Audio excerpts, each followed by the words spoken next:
Ankita Bhandari murder case में मुख्यमंत्री पुष्कर सिंह धामी ने आज देर शाम सीबीआई जांच की संस्तुति कर दी है। एसआईटी द्वारा विवेचना के बाद अभियुक्तों के विरुद्ध चार्जशीट दाखिल की गई और निचली अदालत ने सुनवाई पूरी होने पर अभियुक्तों को आजीवन कारावास की सजा सुनाई। यह इस बात का प्रमाण है कि राज्य सरकार ने शुरू से लेकर अंत तक पारदर्शिता, दृढ़ता के साथ न्याय सुनिश्चित किया है। हाल के दिनों में सोशल मीडिया पर प्रसारित हुई ऑडियो क्लिप्स के संबंध में अलग अलग एफआईआर दर्ज की गई हैं। इसकी जांच जारी है। कुछ लोगों ने इस दौरान अपने राजनीतिक उद्देश्यों की पूर्ति के लिए भ्रामक स्थितियां पैदा करने का प्रयास किया है, प्रदेश में भ्रम की स्थिति पैदा करने का काम किया है। ऐसे में सरकार का दायित्व है कि देवतुल्य जनता को इस स्थिति से निकाला जाए, उनकी भावनाओं पर सम्मान किया जाए। और हमने सोचा कि सबसे ज़्यादा पीड़ित पक्ष उनके माता पिता हैं और उनका पक्ष जरूर जानना चाहिए। मैंने उनके माता पिता से बात की है और उन्हीं के द्वारा बातचीत में कहा गया है कि सीबीआई की जांच होनी चाहिए इस प्रकरण में। इसका सम्मान करते हुए हम इस मामले की जांच सीबीआई से कराने की संस्तुति कर रहे हैं। आप जानते हैं कि पिछले 15-20 दिन से उत्तराखंड में एक नाटकीय घटनाक्रम चल रहा है, जिसमें अब उर्मिला सनावर नाम की एक अभिनेत्री ने अंकिता भंडारी हत्याकांड में वीआईपी के नाम होने पर कई लोगों के राजपास करने का एक ऑडियो और वीडियो अपने फेसबुक से जारी किए। वो सही है या नहीं, ये तो फोरेंसिक जांच से पता चलेगा, लेकिन उन ऑडियो वीडियो के आने से, भाजपा के बड़े नेताओं के नाम आने से यहाँ पर बहुत ही राजनीति गर्म हो गई थी और पूरे प्रदेश में हलचल थी। पिछले रविवार को भी एक बड़ा प्रदर्शन हुआ और उत्तराखंड में महिला मंच के आह्वान पर और तमाम विपक्षी दलों के आह्वान पर 11 तारीख को भी उत्तराखंड बंद का आह्वान था। अब उम्मीद है कि 11 तारीख को होने वाला बंद अब नहीं होगा, चूँकि मुख्यमंत्री पुष्कर सिंह धामी ने सीबीआई जाँच की संस्तुति कर दी है। अपने सहयोगी कैमरामैन सोनी कुमार के साथ न्यूज स्टेट के लिए देहरादून से अजीत सिंह राठी। बुधवार को डिमोलिशन ड्राइव चलती है फैज़-ए इलाही मस्जिद के बाहर और शुक्रवार को जुम्मे की नमाज भी शांतिपूर्ण तरीके से अता की जाती है।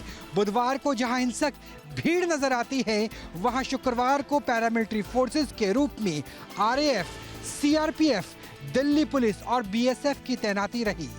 बहुत कम संख्या में नमाजी मस्जिद के अंदर नमाज अता करने के लिए पहुंचे, लेकिन शांतिपूर्ण तरीके से हुई। इलाके के डीसीपी ने कहा कि हमने किसी के ऊपर भी नमाज अता करने को लेकर के पाबंदी नहीं लगाई है। यानी डिमोलिशन ड्राइव के बाद अब क्लियरेंस ड्राइव भी हो चुकी है, मलबे को हटा लिया गया है और जुम्मे की नमाज भी शांतिपूर्ण तरीके से अता की गई। हालांकि फिलहाल भी मस्जिद के आसपास के 100 मीटर के इलाके में वाहनों की एंट्री पर पाबंदी है और केंद्रीय सुरक्षा बलों के साथ साथ दिल्ली पुलिस की भी मौजूदगी बरकरार है। कैमरा सहयोगी राकेश रावत के साथ Rahul Dabas, news state, Delhi. Defence colony के बावली मस्जिद के ठीक बाहर हम खड़े हैं और हमारे साथ यहाँ पे जो लोग रहते हैं वो ख़ास तौर से हमारे साथ मौजूद है। सीधा उनसे बातचीत करते हैं। ये मस्जिद कितनी पुरानी है, कब से आप इसको देख रहे हैं, किस तरह से यहाँ अतिक्रमण होता है? नहीं, अतिक्रमण तो असल में जब फ्राइडे के दिन तो ये रोड बिल्कुल ही यहाँ पे ब्लॉक ही रहता है और है पहले तो ये बावरी थी बीच में, अब ये जब बढ़ के काफ़ी वो लंबी फैल गई है। तो डीडीए के जो लैंड बताते हैं, स्कूल वाले अपने बताते हैं इसे, अब वो तो गवर्नमेंट में देख के मतलब जो भी है कोर्ट द्वारा भी पता पड़ेगा। बड़े पैमाने पर यहाँ पर अवैध निर्माण इस मस्जिद के नाम पर किया गया है, ये बिल्कुल साफ संकेत देता हुआ नज़र आ रहा है। साथ ही साथ बहुत छोटी एक मस्जिद थी, वहीं छोटी मस्जिद के साथ साथ एक मकबरा भी इस परिसर के अंदर में दर्शाया गया है। देखना ये होगा कि जब डीडीए पूरा सर्वे करेगी, नगर निगम पूरा दिल्ली सर्वे करेगी, उसके बाद क्या कुछ निकल कर सामने आता है और किस तरह की कार्रवाई यहाँ पर देखी जा सकती है। वीडियो जर्नलिस्ट सुदीक साह से असली, दिल्ली। गृह मंत्री अमित शाह के दफ्तर के बाहर आज टीएमसी के कुछ सांसदों की तरफ से विरोध प्रदर्शन किया जा रहा था। हालांकि कोई परमिशन जो है वो पुलिस की तरफ से इस प्रदर्शन को लेकर नहीं दी गई थी, जिसके बाद दिल्ली पुलिस ने एक्शन लेते हुए 8 सांसदों को जो है टीएमसी के वो डिटेन कर लिया। इस वक्त हम उसी पुलिस स्टेशन के बाहर मौजूद हैं जहां पर इन सांसदों को रखा गया है। आपको बताएं कि पार्लियामेंट स्ट्रीट पुलिस स्टेशन है जहां पर टीएमसी के डेरेक ओब्रायन, महुआ मोइत्रा, साकेत गोखले, प्रतिभा मंडल, कीर्ति आज़ाद और डॉक्टर शर्मिला सरकार समेत 8 सांसद जो हैं वो इस वक्त मौजूद हैं। दरअसल ईडी ने जिस तरीके से कार्रवाई की थी, आईपैक प्रमुख प्रतीक जैन के ठिकानों को लेकर रेड किया था, उसके बाद ही जो विरोध प्रदर्शन का दौर है वो देखने को मिला। चाहे हम पश्चिम बंगाल की बात कर लें या फिर हम दिल्ली की बात कर लें, हर जगह जो है टीएमसी के कार्यकर्ताओं, नेताओं की तरफ से ये प्रदर्शन देखने को मिल रहा है। हालांकि टीएमसी का ये आरोप है कि जो केंद्र सरकार है वो तमाम जो सेंट्रल एजेंसीज है, चाहे सीबीआई की बात करें या ईडी की बात करें, इनका इस्तेमाल चुनाव को जो है वो भटकाने के लिए कर रही है और चुनाव को एक पक्ष में जीतने के लिए कर रही है। इस तरीके का आरोप जो है वो टीएमसी की तरफ से बीजेपी को लेकर लगाया जा रहा है। विजन प्रेम शंकर के साथ Vishal Pandey, Delhi. Land for job मामले में दिल्ली की राउस रेवेन्यू कोर्ट ने अब आरोप बिहार के पूर्व सीएम लालू प्रसाद यादव पर तय कर दिया है। देखिए, आज कोर्ट में सुनवाई के दौरान बिहार के पूर्व सीएम लालू प्रसाद यादव, बिहार की पूर्व सीएम, बिहार की पहली महिला मुख्यमंत्री राबड़ी देवी पर भी आरोप तय हो चुके हैं। देखिए, इसके बाद पार्टी के प्रदेश कार्यालय में किस तरीके से सन्नाटा छाया हुआ है। जो तमाम कार्यकर्ता हैं, चाहे वो प्रवक्ता हैं, वो यहाँ पर नजर नहीं आ रहे। लालू प्रसाद यादव के साथ राबड़ी देवी और इसके अलावा तेज प्रताप यादव, तेजस्वी यादव, सभी पर आरोप जो है वो तय कर दिए गए हैं। खास तौर पर पार्टी की वरिष्ठ नेता के तौर पर हैं और साथ ही साथ लालू यादव की बड़ी बेटी है मीसा भारती, उनके खिलाफ भी आरोप तय किए गए हैं। तेज प्रताप यादव, मीसा भारती पर भी ये आरोप जो है वो तय किए गए हैं। आईपीसी सेक्शन के 120 बी और 420 प्रोविजन ऑफ करप्शन एक्ट के तहत जो ये आरोप है ये तय किया गया है। अब इसके बाद हम आपको तस्वीर दिखा रहे हैं किस तरीके से प्रदेश कार्यालय पर जो सन्नाटा है वो छाया हुआ है। प्रदेश कार्यालय जो आपको हम तस्वीर दिखा रहे हैं कि किस तरीके से जो तस्वीर है वो आपको हम प्रदेश कार्यालय की दिखा रहे हैं। पूरी तरीके से प्रदेश कार्यालय जो है वो बंद कर दिया गया है। लालू प्रसाद यादव पर आरोप जो है वो तय कर दिए गए हैं। आज दिल्ली के राउस रेवेन्यू कोर्ट में ये फैसला लिया गया और इस फैसले के बाद अब पूरा लालू परिवार जो है वो कटघरे में खड़ा हो चुका है। एक तरफ सत्ता पक्ष ने ये साफ कह दिया कि जब आरोप तय हो चुके हैं तो अब जल्द से जल्द इस पूरे फैसले का निपटारा किया जाए और जो ज़मीन लालू प्रसाद यादव ने लैंड फॉर जॉब मामले के तहत लिया था उस पर अब सरकार जो है वो कुछ फैसला ले, उस पर अस्पताल खोले और भी कई चीज़ें जो है वो जनता के हित में किया जाए। वीडियो जर्नलिस्ट सत्येंद्र कुमार के साथ उत्कर्ष। दूषित पानी बच्चों के जीवन पर बुरा प्रभाव डाल रहा है। नोएडा के चाइल्ड पीजीआई हॉस्पिटल में मौजूद है। इस हॉस्पिटल के अगर आंकड़ों पर नजर डाली जाए तो अस्पताल में रोजाना 40 के आसपास ऐसे बच्चे ओपीडी में पहुंचते हैं। मेरे पीछे आप ओपीडी भी देखेंगे। ओपीडी में यहाँ पहुंच रहे हैं जो दूषित पानी पीने की वजह से, उनको दूषित पानी की वजह से होने वाली जो बीमारियाँ हैं वो लगातार हो रही हैं। पेट दर्द, उल्टी, दस्त और इस तरीके की जो तमाम बीमारियाँ हैं वो उन बच्चों में पाई जाती हैं। तो ऐसे बच्चों को देखने के लिए विशेष तौर पर जो तमाम डॉक्टर्स हैं वो ध्यान देते हैं और डॉक्टरों का कहना है कि दूषित हवा और दूषित पानी कहीं ना कहीं जो बच्चे हैं, खासतौर पर छोटे बच्चे, उनकी सेहत पर बुरा प्रभाव डालता है। इस अस्पताल की अगर बात की जाए तो यहाँ पर केवल बच्चों का इलाज किया जाता है और अकेले इसी अस्पताल में अगर रोजाना 40 बच्चे दूषित पानी पीने की वजह से बीमार आ रहे हैं तो अन्य अस्पतालों का आंकड़ा भी आप खुद समझ सकते हैं। कई प्राइवेट अस्पताल भी हैं। नोएडा में पानी की सप्लाई नोएडा अथॉरिटी द्वारा की जाती है जिसका TDS 2200 तक होता है कई इलाकों में। तो वो पानी अगर बच्चे पीते हैं तो उनको सीधे तौर पर पानी से होने वाली, दूषित पानी से होने वाली जो बीमारियां हैं वो घेर लेती हैं। फिलहाल तमाम तरीके के एहतियात बरतने की सलाह जो है वो डॉक्टर देते हुए नजर आ रहे हैं। डॉक्टरों का कहना है कि जो भी बच्चों को पानी पिलाना है या उनके दूध में पानी मिलाना है तो उसको उबाल कर पानी को तब उन बच्चों को दें ताकि उनकी सेहत सही रहे और किसी तरीके की बीमारी से ग्रस्त ना हो। वीडियो जर्नलिस्ट विकास झा के साथ अमित चौधरी, न्यूज स्टेट नोएडा। इस वक्त हम पटना में हैं और देखिए मरनी के सामान पर 50% ऑफ जो है वो यहाँ पर चल रहा है। ये पटना के कंकड़बाग इलाके की हम तस्वीर दिखा रहे हैं और देखिए यहाँ पर सीधे लिखा हुआ है हमारे दुकान पर मरनी का सामान 32 सामान 5000 नहीं 2500 रुपये में मिलता है। ये करीब 22 साल पुराना दुकान है और कंकड़बाग के मलाई पगड़ी इलाके में ये दुकान है और आज से ये दुकान नहीं, पिछले 22 सालों से चल रहा है। लेकिन यहाँ पर मरनी के सामान पर जो है वो 50% डिस्काउंट दिया जा रहा है। यहाँ के जो दुकान के मालिक हैं वो भी हमारे साथ हैं। अब उन्हीं से पूछेंगे, आप जो भी हैं ये बताइए कि क्या है 50% ऑफ? सर गरीब इधर है गरीब पे जैसे कोई मर जाता है लवारी लहास खातिर और खातिर 2500 खातिर सब खातिर नहीं है। 12 आमदी जो ना आता है वो हम जब 5000 ढेर सामान लेता है तो वही पैसा 5000 लेते हैं। 6000 32 सामान में क्या क्या सामान जो है वो तिल है, जौ है, मखाना है, पचेटन है, साड़ी है, धोती है, गमछा है, कफन है, मार्किन है, नोगड़ा है, तिल है, कोड़ी कसली है। सारा चीज़ आप 2500 रुपये में दे दें। हाँ 2500 में देते। वीडियो जर्नलिस्ट सत्यन कुमार के साथ उत्कर्ष। अग्नि को साक्षी मानकर 7 जन्मों तक साथ निभाने का वादा करने वाले पति ने ही अपनी पत्नी की फाफड़े से काटकर जीवन लीला समाप्त कर दी। ये दिल दहलाने वाली घटना मुरादाबाद के कटघा थाना इलाके के देवापुर गांव से, जहां का रहने वाला राजू सैनी पेशे से किसान है। बताया जा रहा है कि छोटी छोटी बातों को लेकर अक्सर पति पत्नी के बीच विवाद रहता था। बीती शाम खेत से काम करके घर लौटे राजू सैनी का खाने को लेकर पत्नी से विवाद इतना बड़ा कि उसने फावड़े से काटकर अपनी पत्नी पूनम को ही मौत के घाट उतार दिया। हत्या की वारदात को अंजाम देकर आरोपी राजू सैनी मौके पर ही बैठ गया। तो वहीं घटना की जानकारी मिलते ही मौके पर पहुंची पुलिस ने आरोपी पति राजू सैनी को गिरफ्तार कर लिया। तो वहीं हत्या की घटना में प्रयुक्त किया गया फावड़ा भी पुलिस ने बरामद कर लिया है। मृतका के बेटे की तहरीर पर पुलिस ने मुकदमा दर्ज किया। तो वहीं पुलिस ने आगे की विधिक कार्रवाई करती हुई गांव देवापुर जो थाना कटघर में है वहां पर 5 बजे शाम में एक आपसी घरेलू विवाद में राजू सैनी नामक एक व्यक्ति ने अपनी पत्नी के ऊपर फावड़े से हमला कर दिया, जिससे गंभीर चोटें आई, उनकी मौत हो गई है। सूचना मिलने पर तत्काल हम लोग वहाँ मौके पर पहुँचे और जो हमलावर था, जो पति जिसका नाम राजू सैनी है, उसको हम लोगों ने गिरफ्तार कर लिया है। और उसमें जो मृतका है उसकी डॉटर की तरफ से तहरीर आई है, अभियुक्त पंजीकृत कर लिया गया है और बाकी इसमें जो विधिक कार्रवाई की जा रही है। मुरादाबाद से मोहम्मद इमरान, न्यूज़ स्टेट, उत्तर प्रदेश। झारखंड में जंगली हाथियों का आतंक थमने का नाम नहीं ले रहा है। बीते 9 दिनों में राज्य में कुल 21 लोगों की मौत हाथियों के हमले में हो चुकी है। बीते 6 जनवरी को चाईबासा जिले के गम्हरिया और बबरिया गांव में हाथियों के झुंड ने 6 लोगों को कुचल डाला था। तो वहीं शुक्रवार को भी मझगांव में हाथियों के एक दल ने 2 लोगों को मौत के घाट उतार दिया। तो वहीं अब गढ़वा से भी एक व्यक्ति की मौत की खबर आ रही है।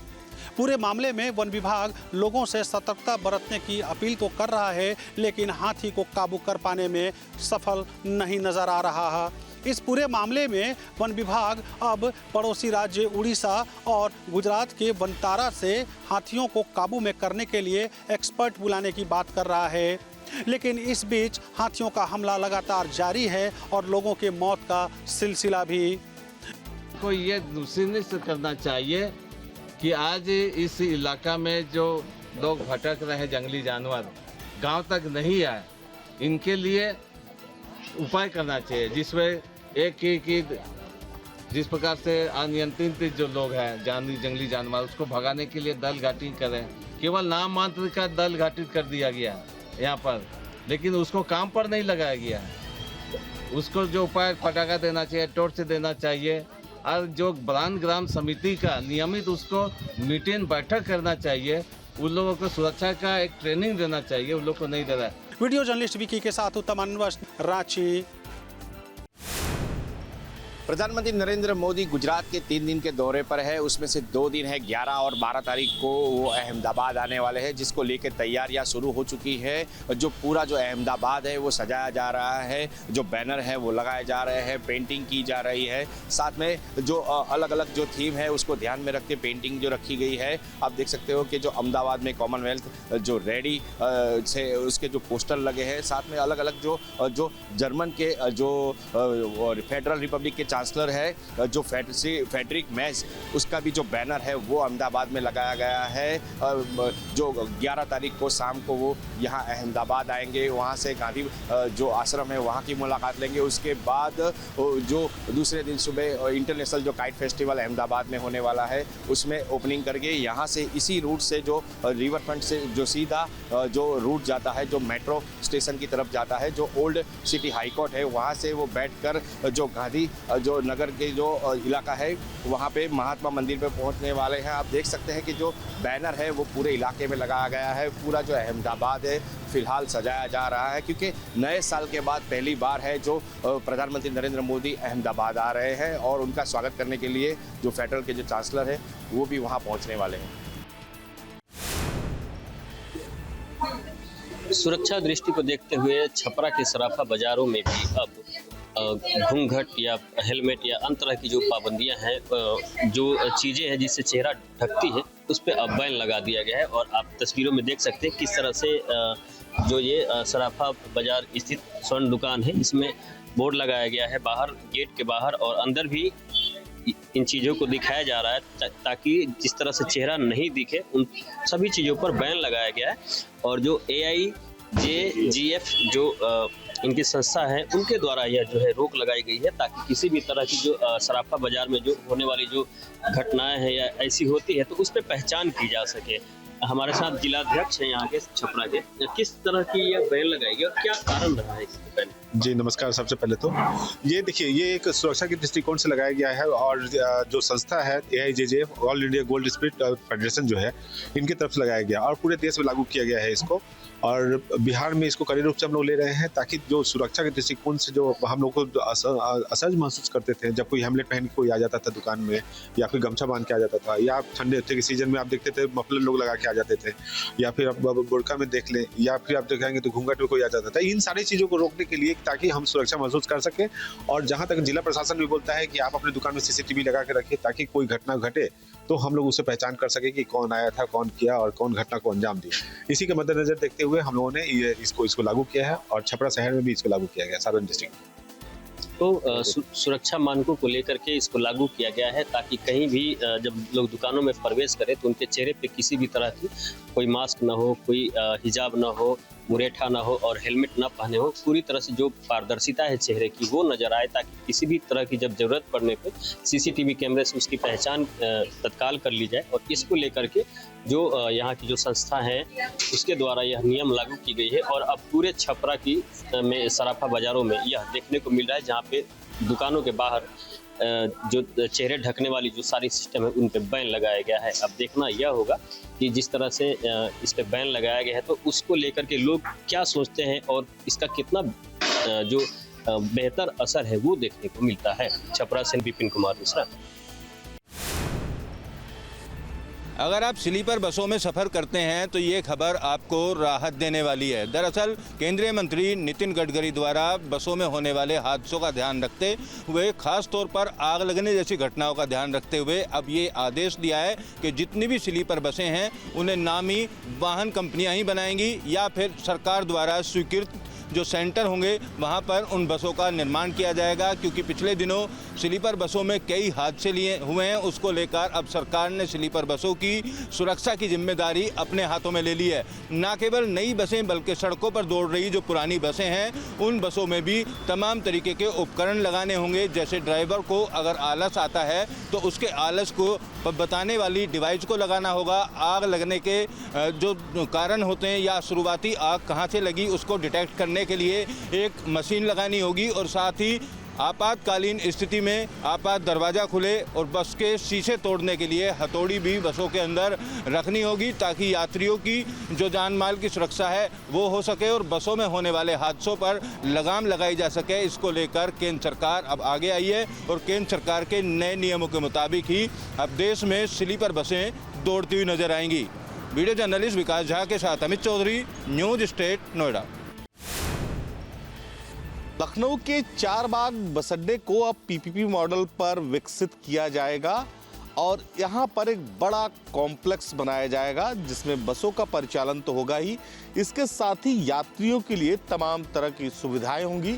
इसका कॉमर्शियल इस्तेमाल भी किया जाएगा। बाकायदे फूड कोर्ट के साथ ही मनोरंजन के लिए भी व्यवस्थाएं होंगी और यही वजह है कि 15 जनवरी से यहाँ से बसों का संचालन बंद कर दिया जाएगा। अभी इसका एक गेट बंद कर दिया गया है और 15 जनवरी से इसे पूरी तरीके से बंद कर दिया जाएगा। चारबाग बस स्टेशन का जो मॉडल है यानी नक्शा है वो पास करा लिया गया है। उसको पहले ही पास कराकर अब निर्माण कार्य शुरू कराए जाने की योजना बन रही है। इसके लिए निर्माण एजेंसी पहले से चयनित कर ली गई है। मकसद ये है कि पब्लिक पार्टनरशिप पर इस को बनाया जाए ताकि जो यात्री हैं उनको सुविधा मिल सके, बसों के लिए अच्छा ठहराव हो, वहाँ पर व्यवस्थाएं हो और इसका कॉमर्शियल इस्तेमाल भी किया जा सके ताकि सरकार को किस तरह का राजस्व नुकसान ना हो बल्कि फायदा हो और आम जनता के लिए सहूलियतों से भरा हुआ स्टेशन हो। आगरा पुलिस बांग्लादेशियों के खिलाफ एक बड़ी कार्रवाई करने जा रही है। जी हाँ, लगातार 3 साल से आगरा की जेल में बंद 38 बांग्लादेशियों को अब बांग्लादेश भेजा जाएगा। 13 जनवरी की तारीख तय हुई है जब आगरा पुलिस बीएसएफ को यानी पश्चिम बंगाल में बीएसएफ को सभी 38 बांग्लादेशियों को सुपुर्द करेगी और उसके बाद बीएसएफ उन्हें बांग्लादेश भेजने का काम करेगी। दरअसल ये सभी बांग्लादेशी 2023 में यहाँ आगरा सिकंदरा क्षेत्र से पकड़े गए थे जो अवैध रूप से यहाँ पर रह रहे थे। दस्तावेज इनके पास किसी प्रकार का कोई मौजूद नहीं था। जब पुलिस की जांच पड़ताल हुई तो उसके बाद करीब 38 बांग्लादेशियों को यहाँ हिरासत में लेकर जेल भेजा गया था, जिसमें 30 जो वयस्क है उनको इस समय जिला जेल में वो अपनी सजा काट रहे हैं और 8 जो नाबालिग हैं वो आश्रय गृह में अपनी शरण लिए हुए थे।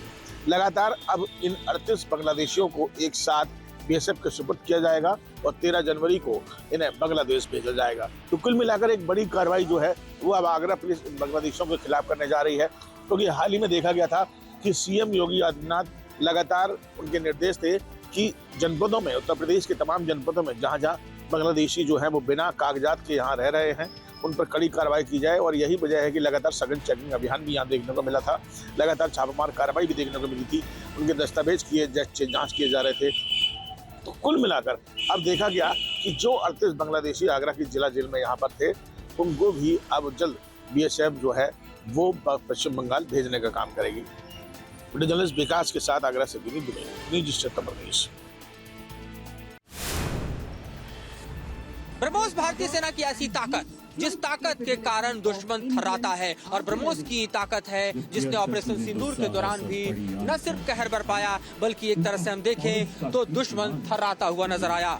इसके वॉरहेड की बात करें तो 200 से 300 किलोग्राम, स्पीड की बात करें तो मैक 2.8, रेंज की बात करें तो 400 से 500 किलोमीटर और सटीकता ऐसी कि दुश्मन को पूरी तरह से दहला दे। ऐसे ब्रह्मोस मिसाइल प्रणाली को आप ठीक सामने से गुजरता हुआ देख रहे हैं आर्मी डे परेड के मौके पर। तो दुश्मन को प्रतिक्रिया का समय नहीं देता, उसके बंकर रन में कमांड सेंटर को तबाह कर देता है, जिसकी ताकत का हम देखें तो परिचय ऑपरेशन सिंदूर के दौरान दुश्मन पाकिस्तान को हुआ जब वो घुटनों पर आ गया और इस तरह से ब्रह्मोस ने अपनी ताकत का शानदार प्रदर्शन किया। अब ब्रह्मोस के बाद यहाँ पर आप देखिए भारतीय सेना का एक और बड़ा प्रतीक आकाश मिसाइल सिस्टम जो हवा में ही दुश्मन को भस्म कर देता है। यहाँ पर आप देख रहे हैं आकाश एयर डिफेंस सिस्टम को 25 से 30 किलोमीटर रेंज, ऊंचाई 20 किलोमीटर तक एक साथ कई हवाई टारगेट पर हमला करता है। ड्रोन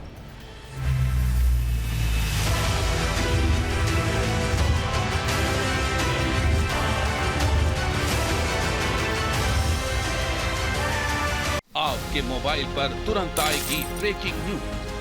स्क्रीन पर सबसे पहले दिखेगी बड़ी खबर, देश दुनिया की हर खबर एक जगह। अब आपके मोबाइल पर तुरंत फटाफट इंस्टॉल कीजिए न्यूज़ नेशन ऐप और रखिए खुद को अपडेट।